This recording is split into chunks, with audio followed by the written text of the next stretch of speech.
Hi, and welcome back. Today we have the JCPenney 981-6220 transceiver scanner. These are 23 channel, all crystal. This is probably from around the mid 70s, maybe 75, 76.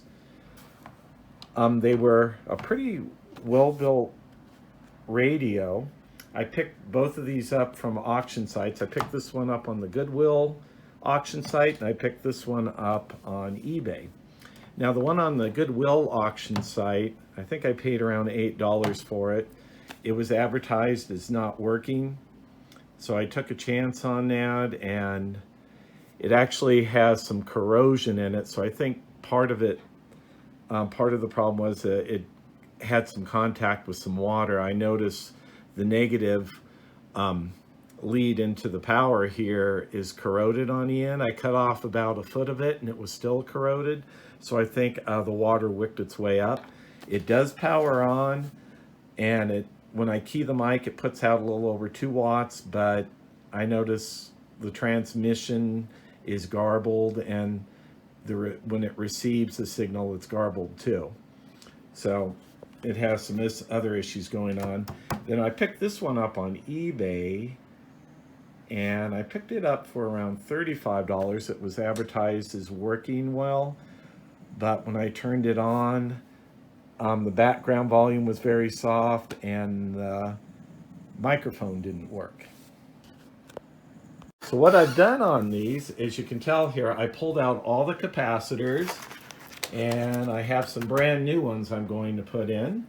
So let's put those in and see what happens. Then I'll show you the features of the radios once we get everything put back in and hooked up. Now, I was thinking about it. I was going to show you how I took the capacitors out and how you put them in and solder them back in. So I pulled the lid off this one. I was going to show you real quick. If you look at the connection here, what's really cool about this particular model is all the connections, it had connectors, and they would plug in to the circuit board. I don't know if you can see there. They just pull out and they plug back in. Makes it really easy to replace something, or if you want to test something. The quality of this was amazing, how this was built. All right, I brought this over in the daylight to show you. And what I have here are 2 soldering irons. I have one, the regular soldering iron, and then the other one I have over here is to remove the solder. And how this works, I bought one that's all electric here, and what you do, let me show you here. It has a pump that you push a button, and what you do is, let's flip it over here. You put it over the solder, this one's not on, that you want to remove. You heat it up. When it's liquid, you push the pump and it sucks it up into the pump. Now, if you look in here, you can see where two of the capacitors I took out. They're C72 and C74. And the first one I'm going to put in is C72. So if we can kind of mark it with our finger, if we flip it over, let's focus on here. You can see where I took off the solder. I used my little pump and liquefied it, pulled it out, and then went in on the other side and pulled the capacitor out. It's that easy. It's really easy to do. I've only done 2 radios so far. The first one was, I had a little difficulty with the solder, but by the end of it, I figured it out. And this one, I took the solder off really easy with no problems. So if you look over here, I have my spreadsheet of all the capacitors I need to replace. And the first one, like I said, is C72, and that one's a 220 and 10 volt. So if you look here, we have the correct capacitor. And then if you look at the capacitor, you'll notice it has 2 leads on it.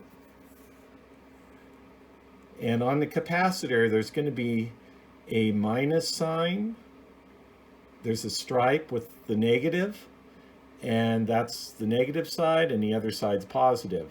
And if you look at the leads, one's shorter than the other, and the short one, from what I've seen, is the negative side. So we're going to go over to the circuit board here, and we're going to look up C72, which is right here. And then what we're going to do is make sure we line up the positive and negative. Hard to do through a viewfinder here. And we'll push them through.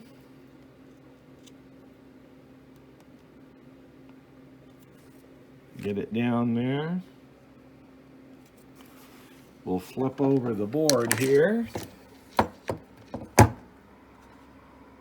And let's find it here. You can see the two leads coming out.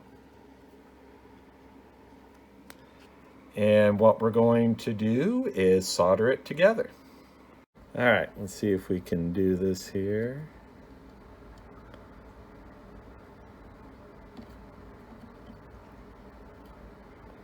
There's one.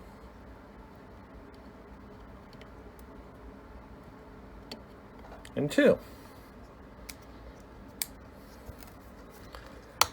Okay, then when we're done there, we just snip the ends.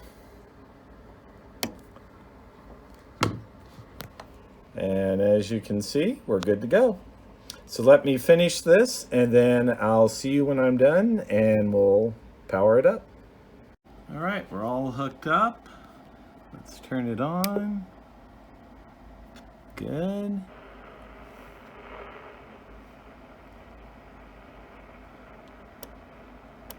Kind of weird on this one, the channel select button turns the opposite way of most of them. When you turn clockwise, it goes down, counterclockwise goes up the channel. So that looks good. Let's key the mic and see if we get some power. All right, that's good, looks good. Okay, so a couple of features on this radio here. Let's turn the squelch down. We have squelch or channel select. We have fine tuning up here, 3 positions, which from what I understand will change the frequency a little to lock it in. Automatic noise leveler, PACB, and why they call this as a scanner is if you turn the squelch down, you have an instant channel 9 button, or you can push scan and it scans between the channel you're on and channel 9.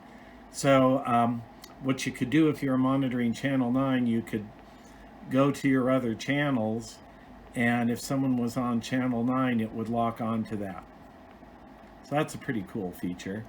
And then you can put it to normal. So there you have it.